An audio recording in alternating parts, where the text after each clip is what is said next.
إن الحمد لله نحمده ونستعينه ونستهديه ونعوذ بالله من شرور أنفسنا ومن سيئات أعمالنا من يهده الله فلا مضل له ومن يضلل فلا هادي له أشهد أن لا إله إلا الله وحده لا شريك له وأشهد أن سيدنا وحبيبنا وشفيعنا وقرة أعيننا محمد وعلى آله وأصحابه ومن سار على نهجه واقتفى أثره إلى يوم الدين. قال الله تعالى في كتابه الكريم وهو أصدق القائلين وسارعوا إلى مغفرة من ربكم وجنة عرضها السماوات والأرض أعدت للمتقين.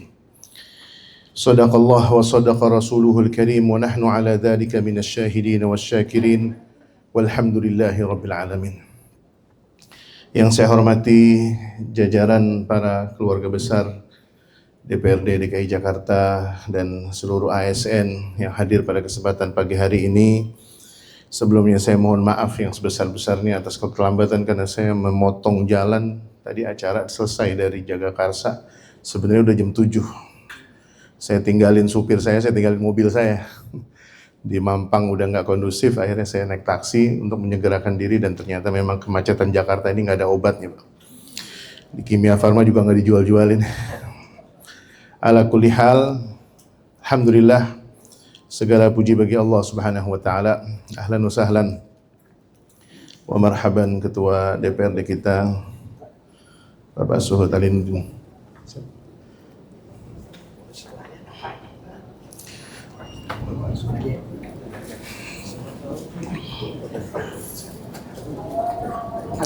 Ahlan wa sahlan. Sehat. Masya Allah, Masya Allah, Masya Allah. Afwan telat.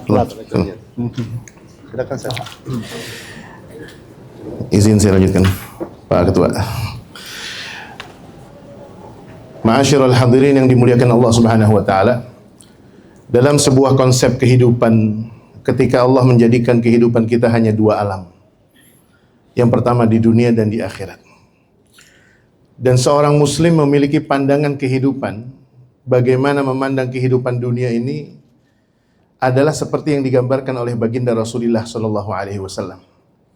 Dalam sebuah wasiatnya, beliau pernah memberikan wasiat terindah kepada salah seorang sahabatnya. Ketika beliau pernah bersama seorang sepupu beliau yang bernama Abdullah ibnu Abbas.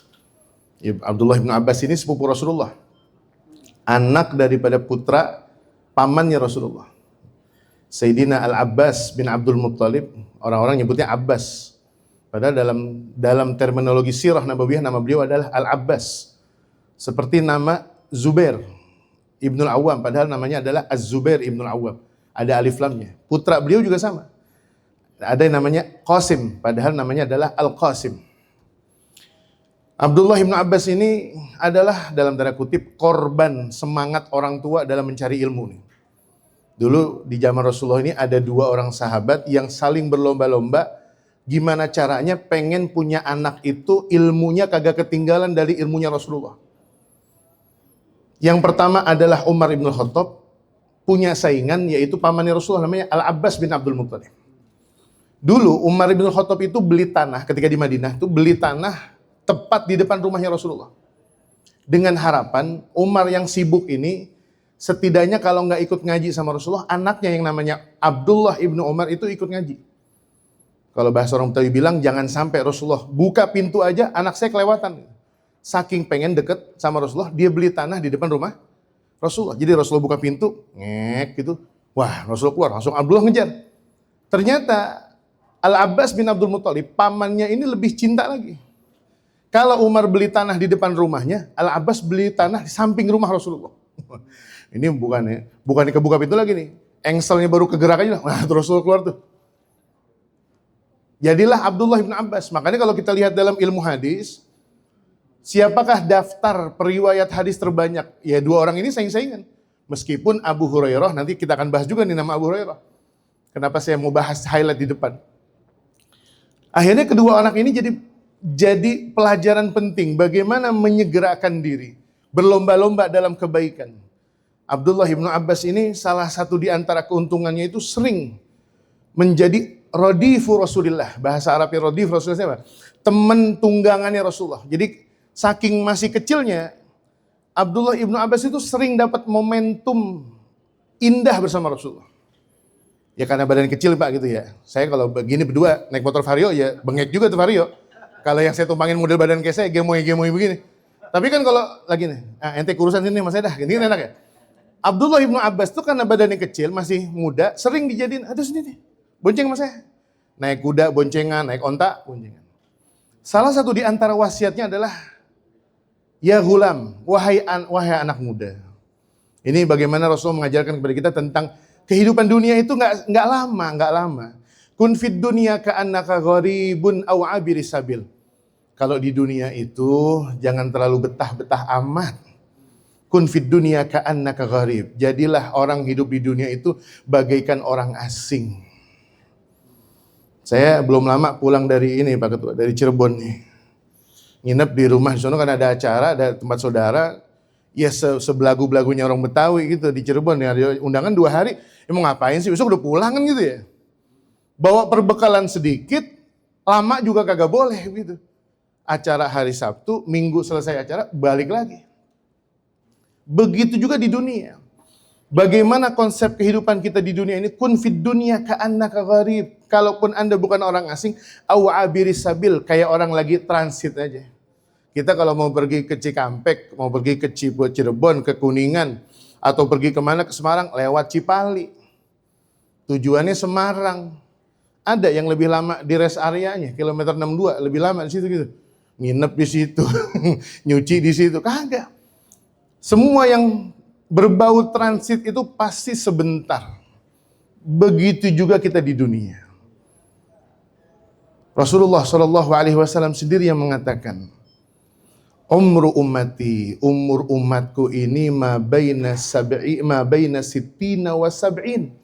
Umur kita itu nggak akan lewat-lewat jauh dari 60 sampai 70. Bahkan beliau mengatakan qallaman yahuzu dzalik. Ya kalaupun lewat 70 itu bonusnya dikit banget lah. Saya punya encing dari nenek tuh. Kebetulan tinggal di Kebayoran Lama dekat rel kereta tuh. Namanya dulu Ustadzah Hanaya. Meninggal di usia 108 tahun, Pak. Sampai 108 tahun tuh mata kagak pakai kacamata. Baca Quran dantaknya luar biasa. Dekat Masjid Al-Musari'in tuh. Masya Allah. Kulitnya bersih, ngaji, suara masih lantang. Dan ini bagaimana kehidupan umat Muhammad yang dikatakan 60-70 tahun ini. Kita disadarkan diri. Kalau saya ibaratnya, ini umur saya baru berapa kira-kira nih? Umur, ada yang bisa nebak ya? Bener Pak Ketua? Kalau 25 saya balik lagi ke Dukcapil, saya balik lagi nih ke Dukcapil. Salah nih, umur saya 40 nih. 40-an yang umur saya. Kalau umur Rasulullah dikatakan 63, berarti kan saya cuma 4 periode doang nih. Kalau ibaratnya caleg cuma 4 periode doang. Tambah 20 kan 4 periode udah. Luar biasa. Kehidupan kita pendek, tetapi ketika Rasulullah SAW mengatakan kun fid dunya ka'annaka gharibun aw abiris sabil, menandakan bahwasanya dunia ini adalah darul mamar walaysa darul qarar. Dunia itu cuma tempat lewat, bukan tempat menetap. Artinya ada tempat akhir kita. Ketika Allah mengatakan wasari'u ila maghfiratin min rabbikum wa jannatin 'arduhas samawat, kita semua ini sedang berjalan menuju sebuah pintu yang disebut dengan kematian. Sayyidina Ali bin Abi Thalib karramallahu wajhah wa radhiyallahu anhu arda mengatakan al-mautu babun. Kematian itu adalah pintu. Wa kullun nasi dakhiluhu. Semua kita akan masuk ke pintu itu. Oleh karenanya yang ingin kita bahas ini bukan soal kematian ini, saya karena bukan dari tim pemulasaran jenazah, bukan. Tetapi yang ingin saya ajak, ketika umur kita, alhamdulillah ini rata-rata kayaknya saya udah pastikan udah lewat umur 40 tahun, udah lewat ini. Tinggal bagaimana kita memanfaatkan umur usia 40 tahun, kita bisa menata kehidupan kita. Ketika sampai di usia 40 tahun ini adalah gerbang, kalau bahasa versi Rasulullah sebenarnya udah gerbang terakhir ini Pak. Saya sharing sedikit pengalaman saya ini. Di usia saya 2 tahun lalu itu saya sudah mulai, ini jujur-jujur aja nih, Ustadz juga punya game-game juga di handphone. Yang kadang kan suka ngantri nih ya, ngantri di Paskes gitu kan. Ya kan kita tahu kalau antri di puskesmas, Masya Allah. Ngambil antrian subuh, baru ketemu dokter, udah mau azan zuhur. Tuh kita udah duha 6 rakaat, udah yang bener ya. Udah duha 6 rakaat, kagak ketemu dokter juga. Curhat dikit nih Ustadz nih. Lah kita nih, umur 40 tahun saya ketika itu duduk baca kitab karya Al-Imam Al-Ghazali rahimahullahu ta'ala. Ini kitab tipis Pak, luar biasa tipis ini, padahal udah ngaji dulu, udah ngaji lama banget sama guru.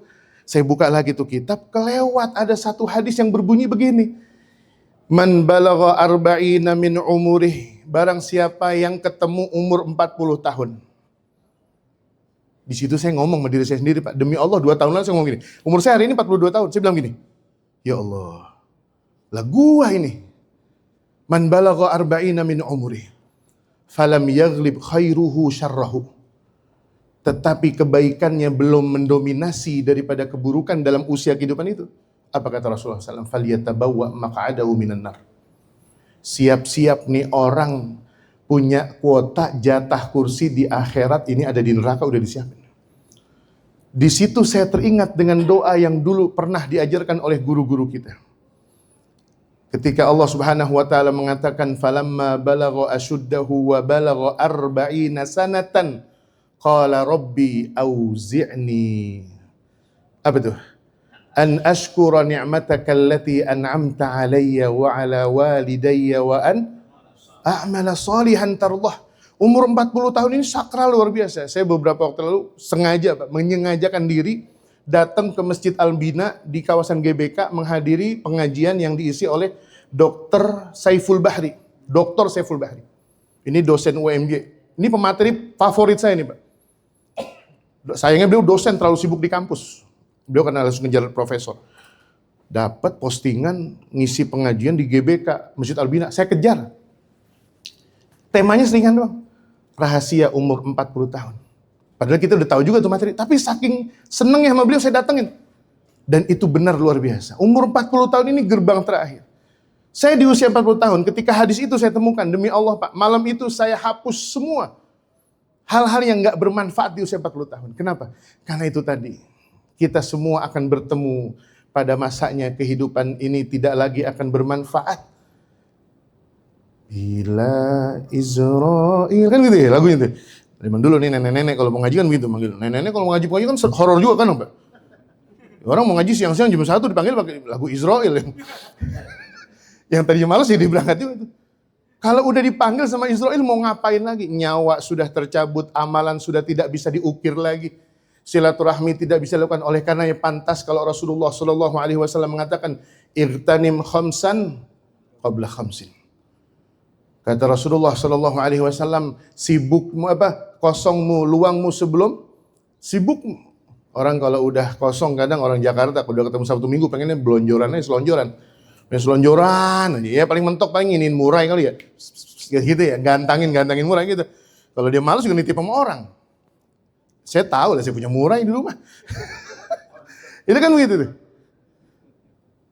Kalau udah kosong ini kadang orang lupa. Makanya kata Rasulullah SAW, 2 perkara yang sering bikin orang lalai itu adalah as-sihhatu wal faragh. Ketika dia lagi sehat, dia lupa. Ketika lagi kosong, dia lupa. Pas giliran sibuk, kayaknya waktu kagak ketemu. Sementara amal soleh itu kalau kita mau kejar, Pak, kapan sih? Kapan kita mau istiqomah lagi sholat duha? Kapan kita mau istiqomah lagi sholat tahajud? Kapan kita istiqomah lagi tilawah Al-Quran? Kapan kita istiqomah silaturahim? Kapan istiqomah kita ke majelis taklim? Kapan istiqomah ke rumah guru? Kalau kita nunggu kosongnya kagak ada Pak. Tetangga rumah saya tuh dulu saya ajak-ajak ngaji. Ini pengalaman pribadi nih.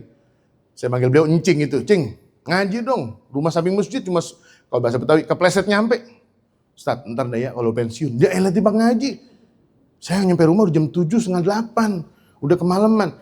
Pengajian Sabtu subuh ada, Ahad subuh. Nah itu dia tuh. Sabtu subuh kan CFD kita. CFD. Udah CFD mulu alasannya. Ngaji. Bentaran, ntar suruk jam 6 CFD dah.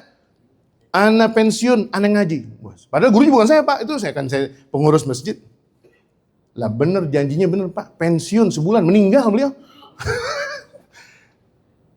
Kenapa? Karena kalau sudah dikatakan hayataka qabla mautika. Jangankan matinya, kita kalau udah lagi sehat Pak, menunda-nunda amal soleh. Adamul musara'ah. Dan dulu hobinya orang-orang, para aulia Allah. Orang yang disebut dengan wali itu yusari'una fil khairat, nggak pernah menunda kebaikan. Dan ini adalah yang kita bawa pulang dari pengajian ini adalah, kalau ada kebaikan jangan pernah ditunda-tunda. Bahkan Sayyidina Rasulullah SAW pernah suatu malam, Pak, hanya sekedar membagikan sepotong roti yang tersisa. Dia tanya kepada istri tercinta, wah Aisyah, ini kira-kira mau dimakan kan di malam nih roti ini? Nggak ada yang makan. Kata Rasulullah, keluar, ukhruji. Keluarlah dan berikan roti ini kepada siapapun yang kau temukan di jalan. Saking kagak bisa, kalau kita mah kagak, kita masukin kulkas, kita bungkus, besok dangetin dah. Rasulullah SAW saking tidak ingin kelewatan bagaimana bersedekah malam hari itu. Dengan sepotong roti, Rasulullah SAW tidak ingin melewatkan kesempatan itu di malam harinya. Dan Rasulullah SAW, Pak, ketika mengingatkan kepada kita, apa yang bisa kita lakukan? Kalau badan kita sudah lemah, ya boro-boro sholat witir 3 rakaat. Itu juga serakaat di atas kursi. Udah kagak kuat ini, udah sengkleh, kalau kata orang Cipete udah sengkleh ini. Ini nih, udah kagak kuat. Syababaka qabla haramik. Wah, kalau ngegoes 10 kilo kuat banget. Udah kalau duduk sila depan guru ngaji kayak geser kanan, geser kiri. Lama banget Ustadz, udah datang telat ngaji, ngomong lama banget ini. Lah baru belum 10 menit saya ngomong udah dikeluhin aja nih. Lah iya begitu tuh. Kalau Masya Allah, apalagi ibu-ibu Pak. Kalau ke mall, pulang bareng sama security. Lewat lift barang lagi belakang, udah tutup lah Bang. Silakan Bu, lewat lift barang Bu, lewat bawah tuh. Subhanallah. Kita memiliki semangat usia 40 tahun ini bukan untuk bagaimana menikmati hidup. Tetapi ada alam barzakh yang menunggu kita. Imam As-Suyuti menyampaikan ketika seorang hamba diwafatkan dalam kondisi beriman dan Islam yang baik. Itu jenazah kalau husnul khatimah Pak. Itu kata Rasulullah, kalau kita bisa dengar, jenazah mengatakan, qaddimuni, segerakan aku. Saking rindunya dengan marqatnya apa? Kuburannya. Orang-orang soleh tahu bagaimana kadar rumahnya. Bahkan kata Rasulullah SAW dalam hadis riwayat yang lain, Uriya, diperlihatkan maq'adahu minal jannah. Makanya kalau saya ngelihat orang-orang jenazah Pak, nih, qadarullah saya beberapa bulan yang lalu ditinggal wafat oleh istri saya. Saya nggak cerita tujuan apa-apa nih. Jangan mikirin nyari calon buat saya. Udah 104 berkas masuk ke saya. Gue lah gaya hebat ya. Sombong banget, orang cepet ya, sombong banget ya. Kagak. Jangan mikir mana-mana, jangan. Saya demi Allah Pak, ketika saya letakkan jenazah istri saya, untuk yang terakhir kalinya saya buka wajahnya di lahat liang lahatnya, saya tidak pernah melihat senyuman beliau yang lebih indah daripada saat itu. Bagaimana diperlihatkan, barangkali mudah-mudahan min husnil khatimah, ketika diperlihatkan senyum, saya sampai teriak. Saya kata begini, subhanallah. Encing saya nanya, ngapain? Dia senyum. Saya bilang, apa yang dikatakan oleh Sayyidina Rasulullah SAW, Uriya maq'adahu minal jannah. Diperlihatkan tempat duduknya di surga Allah. Suyuti mengatakan ketika seorang jenazah anak Adam diletakkan tanah, berlapis tanah terus, datanglah cahaya-cahaya kecil yang menerangi alam kuburnya. Dan sahibul qabr yang sedang dikubur itu bertanya, Anda ini siapa? Kita sendiri kagak kenal Pak sama amalan kita. Apa kata yang mendatangi? Ana sedekah, saya adalah sedekah yang engkau rajin kirimkan. Ya, meskipun lecek-lecek sisa kembali ikan kembung, asin-asin masuk ke tromol. Manfaat juga. Yang satu lagi nongol, ini siapa? Nah, ini sofahat. Lembaran-lembaran tilawah yang engkau perjuangkan, mata lagi kriap-kriap, masih ngaji. Kadang saking ngajinya pede, kipas angin berhembus kencang. Ngaji surat An-Nisa, mata kriap-kriap, tahu-tahu udah at-taubah. Masya Allah, cepet juga ngaji. Lah ngaji cepet juga nih. Perasaan tadi juz 4 dah. Udah nyampe taubah tuh liatin. Udah gitu ntar dicerita nih. Ini saya belum pernah punya karomah seperti ini. Ngaji, duduk, An-Nisa, selesai di at-taubah lah liatin. Lah coba itu. Cuma gara-gara kipas angin doang itu, berhembus kencang. Lah iya. An-Nisa nyampe at-taubah lah Pak. Itu kalau ngaji sila itu udah kemeng dulu nih kaki, udah kagak berasa, baal. Ini karena dibantu sama kipas angin, pindah ke at-taubah. Masya Allah, udah at-taubah. Udah mau pindah. Luar biasa. Kita kalau ngaji begitu Pak. Ternyata perjuangan di dunia itu, sebelum kita bertemu dengan padang mahsyar, kuburan dikatakan oleh Rasulullah sallallahu alaihi wasallam, "Faman naja minha faqad naja." Kalau kehidupan kita di alam barzakh udah terasa indah, insyaallah fama ba'dahu aisar. Kalau alam barzakhnya udah enak, setelah itu akan lebih enak lagi. Kalau alam barzakhnya udah selamat, setelah itu akan lebih ringan lagi. Dan kita saat ini ketika diberikan kesempatan oleh Allah dengan hayat yang baru, hidup yang baru, nafas yang baru, hari yang baru. Kira-kira apa amalan yang tertunda pada hari ini? Kadang kalau kantong lagi kempes ya, mikirin banyak banget cita-cita. Entarlah bagi emak 1 juta, yang bagi anak yatim. Pas giliran udah masuk rekening tuh duit, lupa semua kita, kayak udah lupa ingetan. Yang diinget burung murai 3 juta dapat kali ya. Sendal ini yang cekot-cekotan yang keranjang kuning 77 nih, udah lewat 77 nih, udah lewat ya. Sekarang belum nih tanggal berapa nih kan? Hah? 8, udah tanggal 8 ya? Masih ada kali. Masih ada ya kalau cekot hari ini mah. Pengiriman jam 3 sore kan ya? Bisa. Sering begitu Pak kita. Dan kita memang di dunia seperti itu karakternya. Oleh karenanya ada 3 hal sebagai penutup yang saya sampaikan. Agar kita menjadi orang yang selalu musara'ah. Ini kalau di Al-Quran ini konsepnya musara'ah itu sering dipakai kalau urusan akhirat Pak. Wasari'u ila maghfiratim mir rabbikum wa jannatin. Wasari'u. Terus kemudian yusari'una fil khairat. Semua. Tetapi kalau giliran dunia, fa idza qudiyatis sholatu fantashiru fil ardi wabtaghu min fantashiru, kata Allah, kalau urusan dunia santai ya dah, semampu ente kalau dunia. Tapi kalau akhirat usahakan. Yusari'una fil khairat. Emang udah ada plannya, sengaja dia bangun 3:30 pengen tahajud. Kalau istilah duit, itu udah ada niat, emang udah disisihin tuh duit. Menyisihkan bukan menyisakan. Menyisihkan tuh apa? Nih duit turun nih, set, mau 1.000, buat apa? Sedekah. Almarhumah, encing saya Pak, orang petukangan saya punya baba nih, engkong saya bininya 4, mohon maaf nih. Ini bukan isyarat, bukan isyarat dengan bikin kemana. Saya 1 aja udah habis udah, masa mau nambah lagi. Baba saya asli orang Kebayoran Baru, punya bini 4. Bini yang terakhir orang petukangan. Ini punya anak 1 namanya Hajjah Maimunah. Hajjah Fatimah. Itu ceritanya, saya punya encing Haji Romli nih. Bilang, Ji, encing lu meninggal tuh Ji. Kerjaannya tiap hari itu di kamar dia tuh di lemari itu ada 4 tas kecil. Itu setiap tas ada tulisannya. Uang yatim, uang sedekah Jumat. Ini orang emang niat. Dan ini yang dikatakan yusari'una fil khairat. Benar-benar punya niat beramal soleh. Insya Allah setiap hari ini gak kurang-kurang 20.000, 30.000. Setiap subuh, sedekah subuh pasti keluar. Nah itu namanya. Ini yang pertama. Musara'ah. Melakukan planning kebaikan. Punya agenda. Kalau saya boleh berbagi, jangan pernah tinggalkan sholat ba'diyah isya, sholat taubah ba'diyah isya, dan sholat witir sebelum tidur. 3 hal ini. Yang alhamdulillah sampai detik ini Al-Fagir tidak pernah tinggalkan kebiasaan dan wasiat dari guru-guru saya, para habaib, para kiai.